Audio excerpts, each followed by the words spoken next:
Hello everyone, my name is Rishabh. स्वागत करता हूँ आप सभी का ऋषभ एसबीआई वर्ल्ड में। दोस्तों, अभी रिसेंटली लास्ट वीडियो में मैंने बताया था कि इंग्लिश को हम कैसे टैकल कर सकते हैं, कैसे हम अपनी एक्यूरेसी ला सकते हैं। कई लोग पूछ रहे थे, तो आपने अगर वो वीडियो नहीं देखी हो तो जाके चेकआउट कर सकते हैं। अब जो इस वीडियो का टॉपिक है दोस्तों, वो ये है जीए से रिलेटेड। कई लोग मुझसे पूछ रहे हैं डीएम्स में कि सर, जीए में आपने कैसे किया, कितना पढ़ना है हमको, कितना नहीं पढ़ना है। कई लोग बिगिनर्स भी हैं, कई लोग एग्ज़ाम दे रहे हैं, पूछ रहे थे कई लोग मुझसे। तो मैंने कहा चलो ठीक है, इस पर एक वीडियो ही कर देता हूँ ताकि आप सबकी मदद हो सके। तो दोस्तों, जो मैं बोलने वाला हूँ अब, उस बातों को ज़रा ध्यान से सुनिएगा केयरफुली, और मेरी बातों को अपने कानों तक जाने दीजिएगा। दोस्तों, अब शुरू करते हैं अपनी जीए से रिलेटेड। क्या करना है आपको, कितना पढ़ना है, कैसे पढ़ना है, तो सुनते हैं। तो दोस्तों, सबसे पहले मैं शुरुआत करता था सुबह।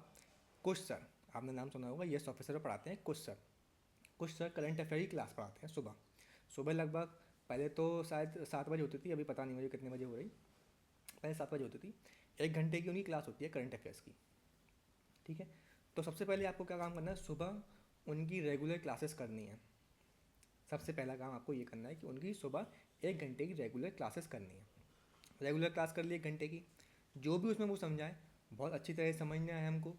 करंट अफेयर भी समझाते हैं, साथ ही साथ उसमें वो कुछ कुछ बेसिक्स बैंकिंग टर्म्स भी समझाते हैं। बैंकिंग अवेयरनेस रिलेटेड जो भी टर्म्स होते हैं वो भी समझाते हैं।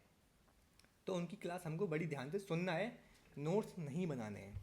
सबसे मेन इंपॉर्टेंट बात, नोट्स नहीं बनाने हैं, वरना 1 घंटे की क्लास आप 2 घंटे में निपटाओगे अगर नोट्स बनाओगे। तो नोट्स नहीं बनाने हैं आपको, सिर्फ उनकी क्लास करनी है, आराम से सुनना है और समझना है।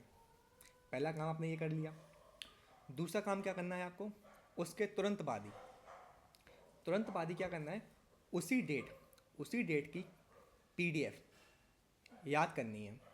वो पीडीएफ कुछ सर की नहीं होगी, सबसे पहली बात वो पीडीएफ होगी गौरव गर्ग सर की, जो कि स्टडी आईक्यू पे पढ़ाते हैं। गौरव गर्ग सर बैंकिंग के लिए पढ़ाते हैं।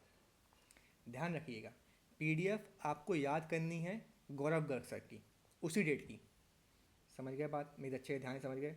आई रिपीट कि कुछ सर की सिर्फ क्लास करनी है, जो वो समझा रहे हैं उसमें वो समझना है और सुनना है।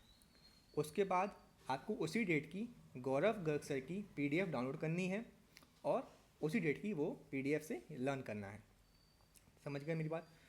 तीसरा काम जो करना है आपको, क्या करना है, 1 घंटे की क्लास कर ली, आधे घंटे में वो जो गौरव सर की पीडीएफ होगी उसी डेट की आप लर्न कर लोगे, तो 1.5 घंटा आपने सुबह दे दिया, इनफ है। 1 घंटा सुबह दे दिया। अब आ जाते हैं शाम को। शाम को क्या करना है, फॉर एग्ज़ाम्पल आज जो डेट है वो है 3 अगस्त। सुबह आपने 3 अगस्त की, यानी कि 3 अगस्त की करंट अफेयर की कुछ सारी क्लास कर ली, और सुबह आधा घंटा दे दिया 3 अगस्त की जो गौरव गर्ग सर की पीडीएफ है उसको लर्न करने में। अब शाम को क्या करना है आपको, गौरव गर्ग सर की ही पिछले जो मंथ की पीडीएफ है, यानी कि जुलाई की पीडीएफ उठानी है आपको, मंथली पीडीएफ। सर के पास, सर के ग्रुप में मिल जाएगी, गौरव गर्ग सर के ग्रुप में मिल जाएगी, है ना। तो वो मंथली पीडीएफ उठानी है आपको जुलाई की, और याद करना है। 1 घंटा शाम को देना है आपको। उस 1 घंटे में आपको मिनिमम 3 दिन की पीडीएफ, 3 दिन की करंट अफेयर लर्न हो जानी चाहिए जुलाई की। ठीक है, समझ गए मेरी बात को। 3 दिन की, एक को भी आप 20 से 25 मिनट भी दोगे हो जाएगा। शुरुआत में हो सकता है आधा घंटा भी लगे, लेकिन मिनिमम समय 20 मिनट में, फिर आपको धीरे धीरे याद होगी। 20 मिनट में आपको आराम से याद होने लगेंगे। तो 20-20 मिनट आपने दिए, 3 दिन की याद की शाम को। तो ऐसे ऐसे करके आपको जुलाई कवर करना है आपको। जुलाई जितने भी जो क्वेश्चंस लिखे हुए हैं गौरव सर की पीडीएफ में, एक डेट में 18 क्वेश्चंस होते हैं। एक डेट में 18 क्वेश्चन होते हैं गौरव गर्ग सर की पीडीएफ में। तो आपको याद करने, ऐसे ऐसे करके 3 दिन की आपने याद कर ली शाम को। समझ गए मेरी बात। ये शाम को करना है बस। आपको 2.5 घंटा, टोटल 1.5 घंटा सुबह दे दिया, 1 घंटा शाम को दे दिया, इतना करना है। इतना आपने कर लिया, आपकी करंट अफेयर और जीए की समस्या हल। अब आप लोग सोचेंगे कि सर, बैंकिंग अवेयरनेस तो आपने बताया ही नहीं, स्टैटिक पार्ट तो बताया ही नहीं है। दोस्तों, यही मिथ है, यही सबसे बड़ा मिथ है।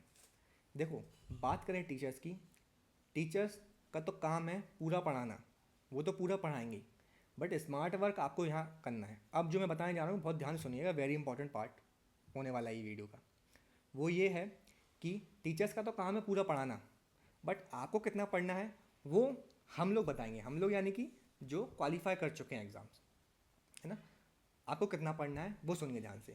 आपको बैंकिंग अवेयरनेस अलग से नहीं पढ़ना है। सबसे इंपॉर्टेंट लाइन है, अंडरलाइन कर लो, बैंकिंग अवेयरनेस अलग से नहीं पढ़ना है। स्टैटिक पार्ट बिल्कुल नहीं पढ़ना है, ठीक है, समझ गए मेरी बात। क्या पढ़ना है जो मैंने बताया, सिर्फ उतना 2.5 घंटा देना है, उसके अलावा कुछ भी नहीं पढ़ना है। क्यों मैंने ऐसा बोला है उसका रीज़न भी सुन लीजिए। इसलिए बोला है दोस्तों क्योंकि जो हमारा मेंस में जीए का जो पार्ट होता है, यानी कि करंट अफेयर का जो वेटेज होता है जीए में, वो 80% होता है। फॉर एग्जांपल अगर 50 क्वेश्चंस आ रहे हैं जीए के, तो 40 क्वेश्चंस आपके करंट अफेयर से ही होंगे। 40 क्वेश्चंस आपके करंट अफेयर से होंगे। बाकी के 10 क्वेश्चन आपके किससे होंगे, बैंकिंग अवेयरनेस या स्टैटिक पार्ट के होंगे। बाकी के 10 क्वेश्चन, 8-10 क्वेश्चन ही आते हैं, वैसे ज़्यादा नहीं आते हैं। तो आप 80% पे फोकस कीजिए ना।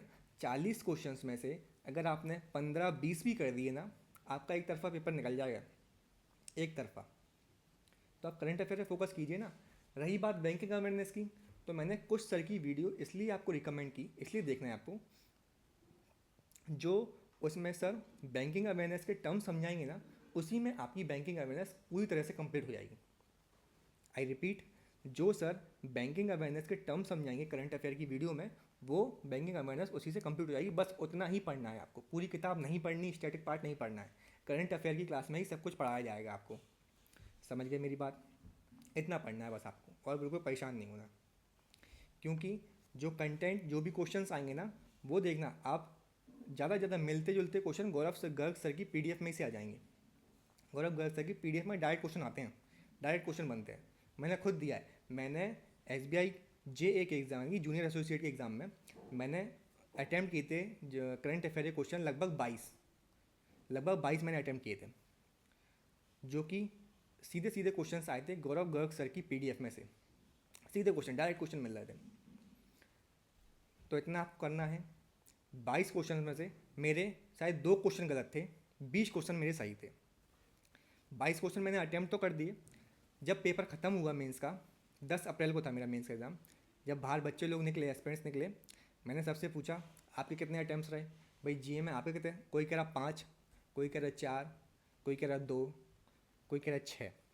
इससे ज़्यादा अटैम्प्ट होते नहीं हैं लोगों दोस्तों, इससे ज़्यादा अटैम्प्ट किसी के नहीं होते। तो उस समय मुझे डाउट हुआ कि यार मैंने 22 क्वेश्चन कर दिए यार, इसका मतलब कहीं मेरे गलत तो नहीं, कहीं मेरे गलत तो। जब मैंने लेकिन घर आके चेक किया तो मेरे 20 क्वेश्चन उसमें से बिल्कुल सही थे, जिसके कारण एक तरफा पेपर आपका क्वालिफाई होगा।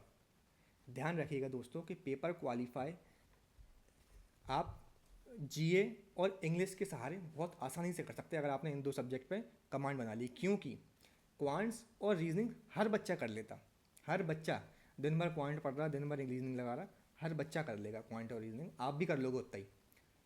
लेकिन बच्चे रह किस में जाते? इंग्लिश में एक्यूरेसी नहीं आती, और जीए में ये स्मार्ट वर्क पता नहीं है लोगों को, जो मैंने बताया आपको। तो जीए के लिए जितना मैंने बताया है उतना फॉलो कर लीजिए, आपका काम हो जाएगा, वो एक तरफा पेपर निकालेंगे आप। इंग्लिश के लिए एक्यूरेसी कैसे सुधारनी है वो मैंने पिछली वीडियो में बताया है, आप चाहें तो उस पर विजिट कीजिए, उसको सुनिए ध्यान से जो मैंने बोला है। क्योंकि मैं वीडियो ज़्यादा तो बनाता नहीं हूँ, तो हो सकता है उसमें उस वीडियो में आपको थोड़ा कुछ समझ में आया, या मतलब थोड़ा बहुत फंबल भी हुआ है, तो उसको ध्यान मद्देनजर मत रखिएगा। जो मैंने बोला है बस उस पर फोकस कीजिए, जो मैंने बातें कही हैं बस उस पर फोकस कीजिए। इंग्लिश में एक्यूरेसी लाने के लिए ध्यान रखिए। इंग्लिश में आपकी एक्यूरेसी आ गई। इंग्लिश में मैंने, मेरे अटैम्प्ट जो रहे थे ना मेंस के एग्ज़ाम में, वो लगभग 30 क्वेश्चन किए थे मैंने, जिसमें से मेरे 3 क्वेश्चन गलत थे, 27 क्वेश्चन मेरे सही थे। एक तरफा पेपर निकला, एक तरफा। अगर आपने इतना काम कर लिया, जीए में आपने 20 नंबर ला दिए, है ना, 25-30 नंबर आपने इंग्लिश में ला दिए, क्या चाहिए आपको दोस्तों? इंग्लिश, और रही बात क्वांट और रीजनिंग की, वो सब कर ले तो आप भी कर लोगे उतना ही। तो ध्यान रखिए, जो मैंने बताया उतना कीजिए। ऐसे ही आप करते करते, जैसे कि मान लो आपने अगस्त की, साथ ही साथ शाम को जुलाई की, जब आप ऐसे ही सितंबर की करेंगे ना, जब नेक्स्ट मंथ पे आ जाएंगे धीरे धीरे, जैसे आप सितंबर पे आ गए करने के लिए अब जीए, सितंबर की याद कीजिए, और शाम को हम अगस्त की पीडीएफ, मंथली पीडीएफ करेंगे किसके? गौरव गर्ग सर की। तब आपको और आसानी होने लगेगी, क्योंकि आप जैसे जैसे आगे बढ़ते चलोगे ना, तो पिछले आप ऑलरेडी क्लास कर चुके हैं, पिछला आप ऑलरेडी क्लास करो तो आपको जल्दी जल्दी याद होने लगेगा। तो आप बने रहिए, बस कंटिन्यू बने रहिए। ध्यान, दूसरी मेन इंपॉर्टेंट बात ये है, कितना पढ़ना है, कितने मंथ्स का पढ़ना है। ध्यान रखिए, जब भी आपका मेंस एग्जाम हो जिस भी मंथ में, फॉर एग्जांपल मान लेते हैं हम नवंबर में आपका आईबीपीएस क्लर्क या आईबीपीएस पीओ अक्टूबर में है, अक्टूबर में मान लेते हैं आईबीपीएस पीओ का एग्ज़ाम है मेंस, तब उस मंथ से लास्ट 6th मंथ की आपको पीडीएफ याद होनी चाहिए। लास्ट 6 मंथ आपको याद होनी चाहिए, उससे बाहर कुछ नहीं पढ़ना है। कोई बोलता है पूरे साल की पढ़ना है, नहीं पढ़ना है दोस्तों। बस जब भी आपका मेंस एग्ज़ाम हो उस मंथ से लास्ट 6 मंथ की पीडीएफ आपको याद होनी चाहिए। बस इतना काम कर लीजिए, बहुत अच्छे से आप लोगों का एग्ज़ाम क्वालिफाई हो जाएगा।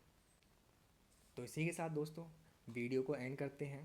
कोई डाउट हो जीके से related, cons related, English related या फिर रीजनिंग से रिलेटेड, तो आप मुझे इंस्टाग्राम पे डीएम कर सकते हैं, मैं आपको ज़रूर रिप्लाई करूँगा। तो इसी के साथ विदा लेते हैं दोस्तों। जय हिंद, जय भारत।